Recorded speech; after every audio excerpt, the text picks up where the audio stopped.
Now for global business updates, Bosin Omofaye joins us. Good morning, Bosin. Good morning, a great morning to the great TMS team. Good morning. Bless you. Oga B. Mr. B, always good to see you. Mr. B. It's always good to if be you here. want to be a billionaire, you think like Think like a billionaire. Yes. Hey, that's a billionaire. Join politics. Oh no! Here we go. Now that's highly inflammable. All right, let's talk oil prices. What's left in the barrel of oil?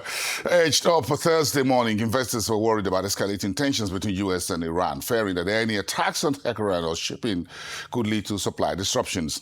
Brent crude oil was up 0.3% at $69.61 a barrel at 0608 GMT. U.S. West Texas Intermediate crude rose about 0.4% to $64.87. So U.S. Energy Secretary Chris Wright arrived Wednesday in Venezuela for a first-hand assessment of the country's oil industry. A visit that further asserts the U.S. government's self-appointed role in turning around Venezuela's dilapidated energy sector. Wright met Venezuela's acting president, Delcy Rodriguez, at the Miraflores presidential palace in the capital, Caracas.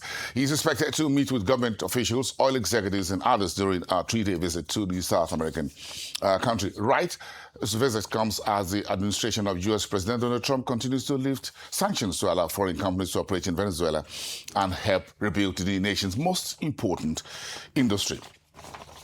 Okay, on Market Street, Japan's Nikkei 225 on Thursday hit 58,000 for the first time in history, extending its post-election rally to fresh highs, fueled by renewed confidence in domestic politics and the ruling administration's economic agenda. The benchmark index subsequently paid those gains and was trading marginally higher at 57,810. Other markets in Asia also shrugged off stronger than expected U.S. payrolls data that had dampened expectations for Federal Reserve rate cuts and sent U.S. stocks lower overnight. South Korea's Kospi jumped as much as 2.86% to a record high of 5,507 points before pairing gains to trade 2.86% higher. Australia's S&P ASX 200 was up 0.32% in early trade. Hong Kong's Hang Seng Index lost about 0.8%. In economic news, U.S. job growth was stronger than expected to begin 2026, providing some relief to concerns about the state of the U.S. labor market. Non-farm payrolls rose by 130,000 for January, above the Dow Jones consensus estimate of 55,000, according to seasonally adjusted figures released earlier.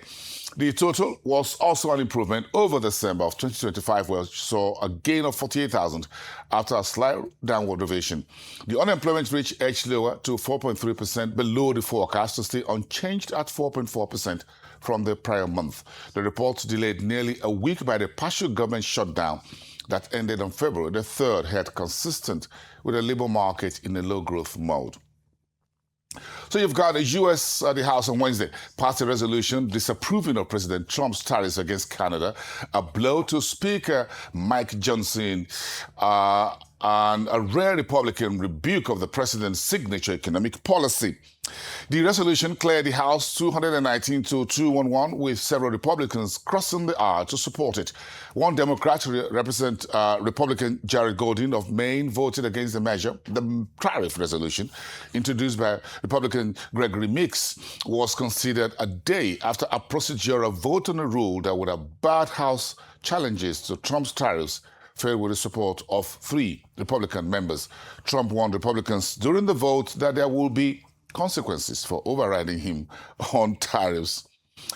All right, let's stick with tariffs, where the U.S. government in January ran up a smaller deficit than a year ago, while tariff collections surged and provided a reminder of how pivotal a long-awaited Supreme Court decision could be to federal fiscal health.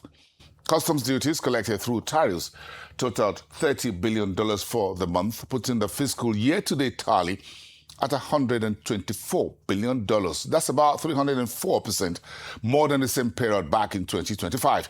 President Donald Trump first levied the duties in April last year with an across-the-board rate on all goods and services entering the United States, along with a menu of so-called reciprocal tariffs on individual countries.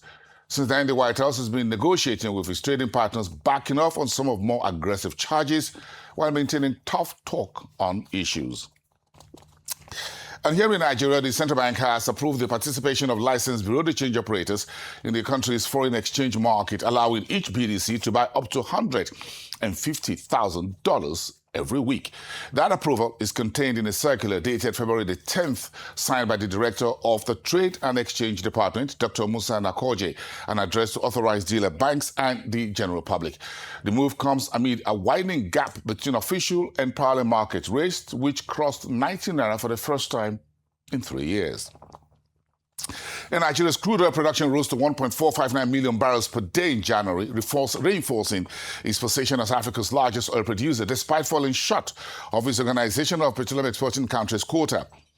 The figures were disclosed in OPEC's latest monthly oil market report released on Wednesday. The latest data highlights modest month-on-month growth in output, but underscores Nigeria's continued struggle to meet its assigned production ceiling. Okay, and to my team. So obviously, they are intervening in the market again. The central bank is selling into the market. No, selling into the market is intervening in the market. Now they're putting their hands in it because the corridor was widening. You know, there was over a 90 naira difference, like you said just now. So they are intervening. The question is, how much are they going to sell? Is it going to be in perpetuity? Is it going to be over a period of time? Let's just know. Because anyway, in all fairness to them, they called it a managed float. So anytime they need to come into the market, they quickly come and create buffers, and that's what they are doing. Virtually every central bank does that. So it's a managed float. But they are intervening. So as against, I'm deliberately saying this for narrative's sake. As against the people that come out to say, they've removed subsidy on the currency. They are not intervening in the market again. It's on record now. They've come back to intervene now. They're two different things. No subsidy was helped maintain some level of... Everybody are still putting money. It's still a form of selling to the BDCs. Normally, if you want a free market, the BDCs should go and get their dollars anywhere possible. That's just it. So the regulator is always a regulator. So they are intervening again. Let's just clear that. I speak true to power. I don't do pala. As regards 1.45 million barrels, talk to about it where I thought one army officer said we are doing 2 million barrels per day. I thought he said we were doing 2 million barrels. We're not. We are not.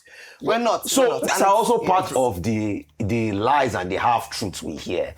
Because for me, I believe if managed news information. All right. Or managed public information. Let me use the word for you. Kelly and Conway. Alternative facts. Here we go.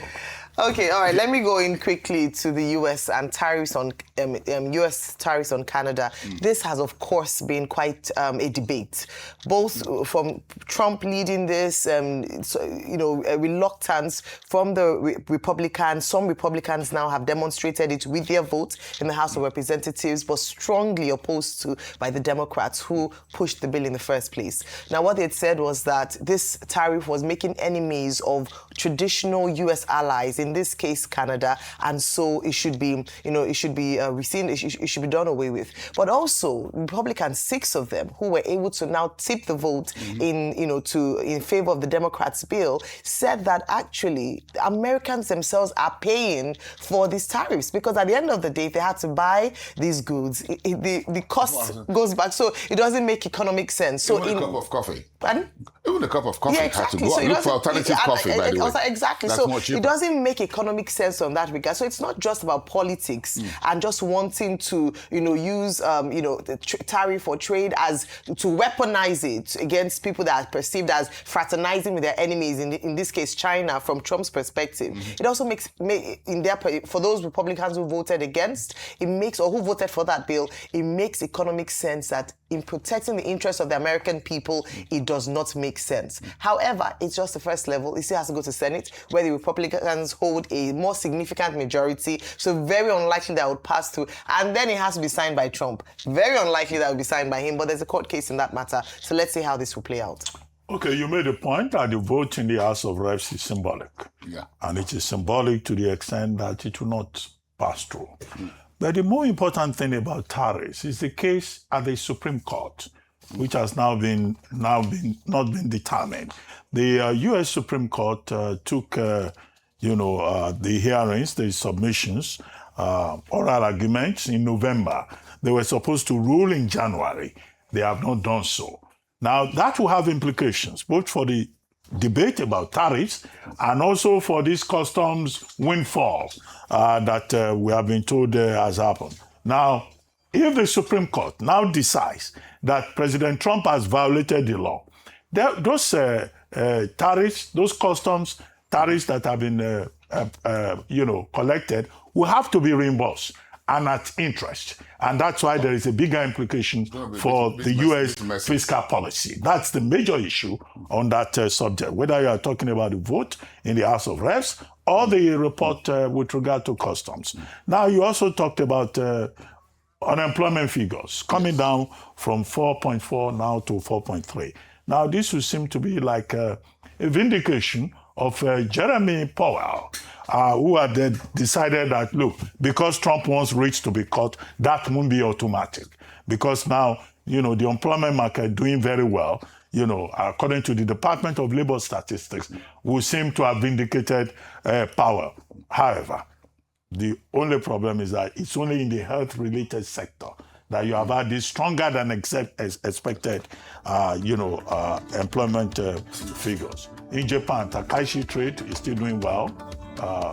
Nike 225 has reached the historic figure of 58,000 or 58,000. And then Elon Musk is going to reorganize XAI, which also has issues with regulation and the exit of its co-founders. Thank you very much, Bosin.